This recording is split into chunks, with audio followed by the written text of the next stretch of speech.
Tear off one side of the double-sided tape and stick it on the iron sheet.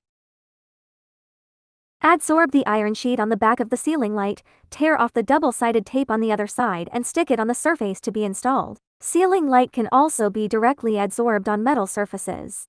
Motion sensing. Long press the switch button to turn on and off. Short press the switch button to switching mode. Long press the left button to adjust the brightness. Short press to cycle through the color temperature.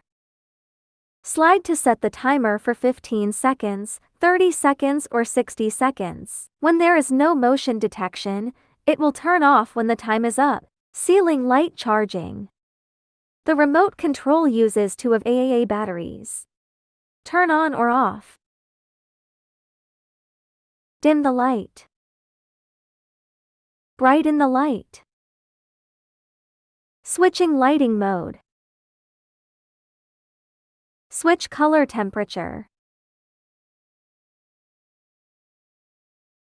Setting 30 minutes or 60 minutes or timer off. 18 feet long distance remote control.